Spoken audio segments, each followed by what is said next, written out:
ओम शांति। पुस्तक पठन श्रीमद् भगवत गीता रहस्य। लेखक ब्रह्मा कुमार सुधांशु शेखर मिश्र। द्वितीय अध्याय सांख्य योग। देहाभिमान ही शोकर मुख्य कारण। शोकमुक्त न होगा पर्यंत ईश्वरीय मार्गरे दृढ़ता पूर्वक चलिबा संभव नुहे। मृत्यु भय मनीष को चिंताग्रस्त कर पकाए। स्वजन मानक मृत्यु से शोकातुर हो पड़े। भय और शोक मनीष को कर्तव्य पथर विच्युत करे। आत्मार प्रकृत स्वरूप जानी यहाकू अनुभव करने हेब। प्रत्येक शरीर रे विराजित आत्मा भिन्न भिन्न एवं अविनाशी। शारीरिक क्षयक्षति द्वारा यह प्रभावित हुए नहीं। आत्मा अवध्य। तेणु जेकोसी परिस्थिति बा कारण हेउना काहेकि काहारी मृत्यु विचलित हेबा उचित नुहे। निष्काम कर्म जोग ओ तार महत्व। ये सते अभीता सांख्ये बुद्धि जोगिम त्रिमंसुणु बुद्ध्या जुक्ते जया पार्थम कर्म बंधम प्रहस्यसि नेहा विक्रम नाशो अस्तिम प्रत्यवायो न विद्यते स्वल्पमपस्य धर्मस्य त्रायते महतो भयात्। अर्थ, हे पार्थ, यही बुद्धि तुम पाई सांख्य जोग विषय कुहागला एवं वर्तमान यहाकू कर्मयोग प्रसंग रे शुण। जो बुद्धि युक्त होई तुमे कर्म बंधन त्याग करदेव। यही कर्मयोगर आरंभ रे विनाश एवं विपरीत फल मध्य हुए नहीं। एहार स्वल्प अनुष्ठान मध्य महाभयरु रक्षा करे। व्याख्या। आलोच्य अध्यायर 1100 रु 30 श्लोक पर्यंत सांख्य जोगर प्रकरण चलीथिला।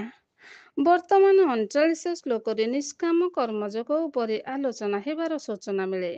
एठारे प्रणिधान योग्य जे 31 श्लोक रु 38 श्लोक पर्यंत 8टी श्लोक क्षत्रियर कर्म और धर्म विषय आलोचना करा जायछि।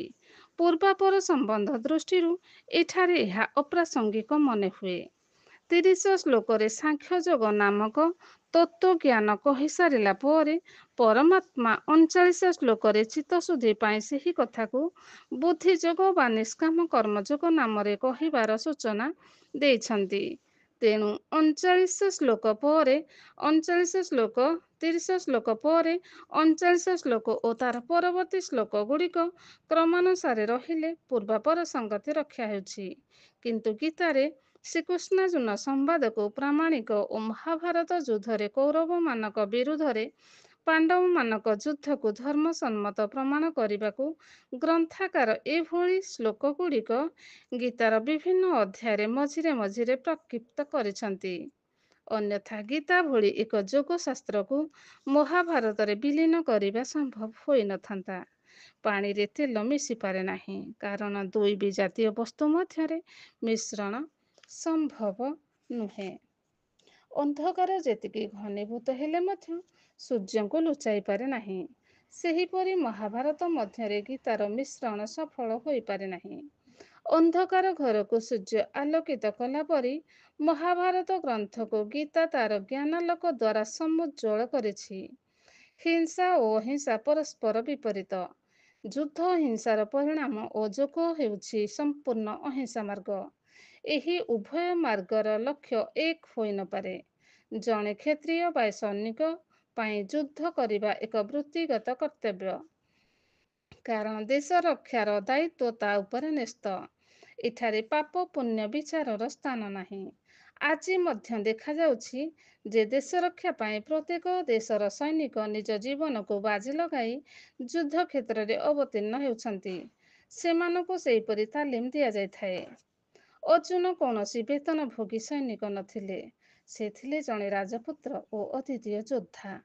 एकदा विराट युद्ध से एकाकी भीष्म द्रोण कर्ण जयद्रथ अश्वत्थामा आदि महारथी सहित विशाल कौरव सेना को परास्त करथिले।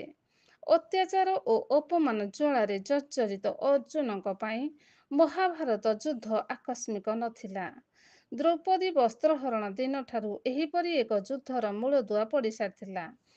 ଏପରି କ୍ଷେତ୍ରରେ ଯୁଦ୍ଧର ଠିକ୍ ଅବ୍ୟବହିତ ପୂର୍ବରୁ ସ୍ୱଜନ ମିତ୍ରଙ୍କ ମୃତ୍ୟୁ ପାଇଁ ମୋହାଚ୍ଛନ୍ନ ହୋଇପଡ଼ିବା ଓ ଯୁଦ୍ଧରେ ପ୍ରେରିତ କରିବା ପାଇଁ ସ୍ୱୟଂ ଭଗବାନ ତାକୁ ଜ୍ଞାନ ଓ ଯୋଗ ଶିକ୍ଷା ଦେବା ବିଷୟ ଅବାସ୍ତବ ମନେ ହୁଏ। ହିଂସା ପ୍ରଣୋଦିତ ଓ ରକ୍ତରଞ୍ଜିତ ହିଂସ୍ରକ ଯୁଦ୍ଧ ଦ୍ୱାରା ଧର୍ମରାଜ ପ୍ରତିଷ୍ଠା ଏକ ଉଦ୍ଭବ ପରିକଳ୍ପନା ବ୍ୟତୀତ ଆଉ କ'ଣ ହୋଇପାରେ? ଆଲୋଚ୍ୟ ଅଧ୍ୟାୟରେ ଯୁଜସ୍ୟ ଶବ୍ଦ ଯତ୍ନବାନ ହୁଅ, ପ୍ରଯତ୍ନ କର, ପ୍ରବୃତ୍ତ ହୁଅ 38 ଶ୍ଲୋକରେ ଯୁଦ୍ଧ ପାଇଁ ଓ 50 ଶ୍ଲୋକରେ ଯୋଗ ପାଇଁ ବ୍ୟବହାର ହୋଇଛି।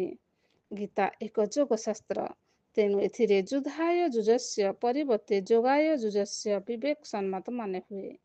କାରଣ ପରମାତ୍ମାଙ୍କ ଦ୍ୱାରା କଥିତ ଜ୍ଞାନ ଓ ଯୋଗ ଦ୍ୱାରା ହିଁ ବିଶ୍ୱରେ ଧର୍ମରାଜ୍ୟ ପ୍ରତିଷ୍ଠା ସମ୍ଭବ।